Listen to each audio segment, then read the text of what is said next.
બંને હાથ ઉઠાઈ પ્રચંડ અવાજથી ભારત માતાનો જયકારો લગાવીએ। બોલો ભારત માતા કી, ભારત માતા કી। મંચ પર ઉપસ્થિત ગુજરાતના લોકપ્રિય મુખ્યમંત્રી શ્રીમાન ભૂપેન્દ્રભાઈ પટેલ, અમદાવાદ શહેરના પ્રથમ નાગરિક બહેન પ્રતિભાબેન જૈન, મંત્રી શ્રી ઋષિકેશભાઈ જગદીશભાઈ, મારા સાથી સાંસદ શ્રી હસમુખભાઈ પટેલ, દિનેશભાઈ મકવાણા, રાજ્યસભાના સાંસદ શ્રીમાન મયંકભાઈ નાયક, અમદાવાદ શહેર ભાજપના અધ્યક્ષ શ્રી અમિતભાઈ શાહ, જેમનો આ સ્કૂલોને સ્માર્ટ સ્કૂલ બનાવવામાં મોટો ફાળો છે એવા શ્રી ધર્મેન્દ્રભાઈ શાહ, અહીંના લોકલ ધારાસભ્ય નારણપુરા વિસ્તારના શ્રી જીતુભાઈ પટેલ, ડેપ્યુટી મેયર જતીનભાઈ, સ્ટેન્ડિંગ કમિટીના ચેરમેન દેવાંગભાઈ, શહેરના સૌ ધારાસભ્યશ્રીઓ, મ્યુનિસિપલ કમિશનર શ્રી અને આજના કાર્યક્રમમાં નારણપુરા વિસ્તારમાંથી આવેલા સૌ મતદાર ભાઈઓ બહેનોનો હૃદયપૂર્વક હું સ્વાગત કરું છું। સૌથી પહેલા આજે સમગ્ર ગુજરાત અને દેશની જનતાને 10મા યોગ દિવસની ખૂબ ખૂબ શુભેચ્છાઓ પાઠવું છું। આજથી 10 વર્ષ પહેલા દેશના વડાપ્રધાન શ્રીમાન નરેન્દ્રભાઈએ 2014માં એક ઇનિશિયેટિવ યુએન જનરલ એસેમ્બલીને એક સૂચન કર્યું કે 21મી જૂન એ યોગ દિવસ તરીકે મનાવવામાં આવે અને 2 મહિનાના રેકોર્ડ ઓછા સમયની અંદર લગભગ 170 થી વધુ દેશોએ યોગ દિવસ માટે સહમતિ આપી અને આજે 10મું વર્ષ છે। આપણા ઋષિ મુનિઓ, આપણી સંસ્કૃતિનું સંતાન યોગ એ સમગ્ર વિશ્વની અંદર આજના દિવસે મનાવવામાં આવે છે અને લોકો એને નિત્યક્રમનો પાઠ બનાવ્યો છે।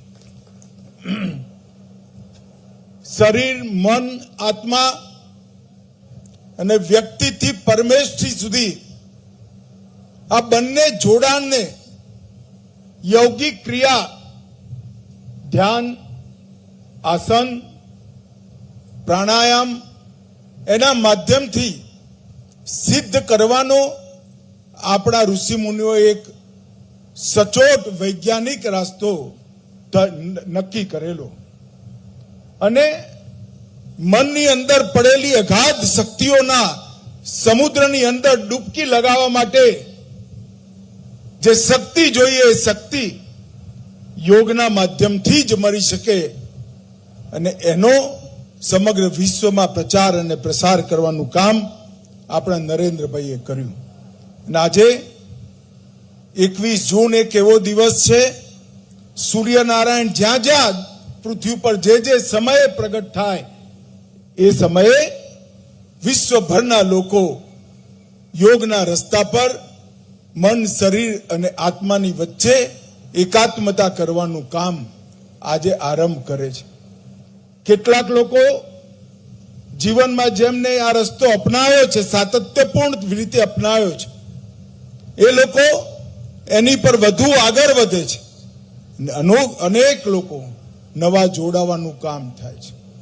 દવાઓ વગરનું વિશ્વ, દવાઓ વગરનું જીવન એની કલ્પનામાં મૂળ આપણા યોગના સંસ્કાર રહેલા છે। આજે યોગ દિવસના દિવસે હું દેશના વડાપ્રધાન નરેન્દ્રભાઈને ખૂબ ખૂબ ધન્યવાદ પાઠવવા માંગુ છું કે એમને સમગ્ર વિશ્વના કલ્યાણનો આ રસ્તો વિશ્વ સમક્ષ પ્રશસ્ત કર્યો। ગુજરાત સરકારે પણ યોગને અનેક પ્રકારથી પ્રમોટ કરવાનું કામ કર્યું છે। એના માટે બોર્ડ બનાવવું, શિક્ષણમાં સ્થાન આપવું, અલગ અલગ જગ્યાઓ જઈ યોગ દિવસ મનાઈ નવા નવા પ્રકારના સમૂહોને જોડવાની પ્રક્રિયા કરવી અને યોગનું આંદોલન સમગ્ર દેશમાં જે અમુક રાજ્યોમાં સૌથી સુંદર રીતે ચાલે છે એમાંનું એક રાજ્ય આપણું ગુજરાત છે. હું ગુજરાત સરકાર અને મુખ્યમંત્રી ભૂપેન્દ્રભાઈને પણ ખૂબ ખૂબ અભિનંદન આપું છું.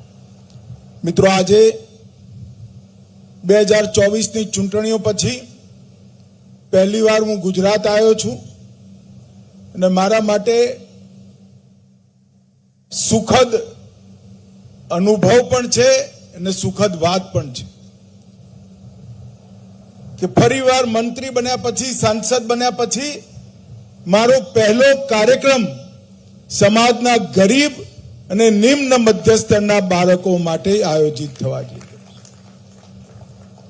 આજે 2024ની ચૂંટણીમાં સતત ત્રીજી વાર નરેન્દ્રભાઈને દેશની જનતાએ વડાપ્રધાન બનાવ્યા અને ગુજરાતે ફરી એકવાર 26માંથી 25 સીટો આપી સૌ ગુજરાતી મતદાતાઓનો હૃદયપૂર્વક હું આભાર માનું છું.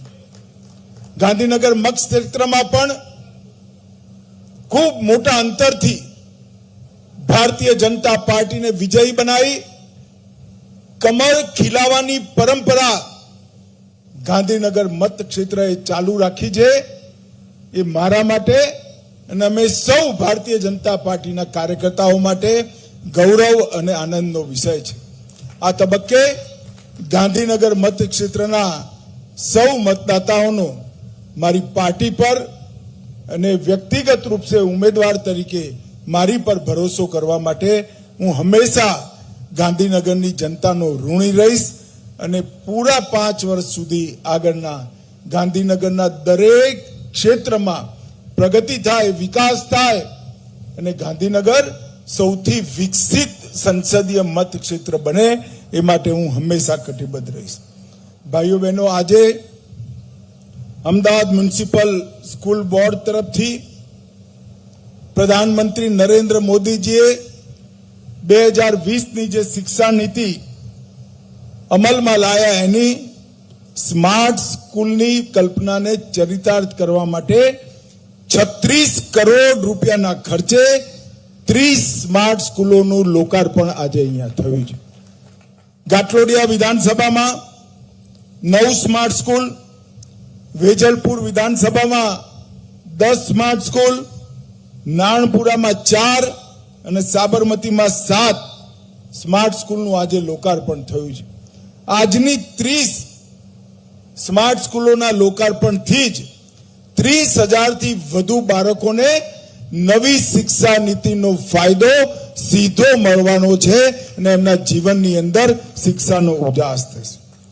ગાંધીનગર મતક્ષેત્રમાં 69માંથી 59 સ્કૂલ સ્માર્ટ સ્કૂલ બની ગઈ. જાન્યુઆરી મહિનામાં હું અહીં આવ્યો તો બોડકદેવમાં એક કાર્યક્રમમાં મેં મંચ પર ધર્મેન્દ્રભાઈ અમારા સંગઠન તરફથી એએમસી નું કામ જોયે છે, મેયર સાહેબ પણ હતા, સ્ટેન્ડિંગ કમિટીના ચેરમેન પણ હતા.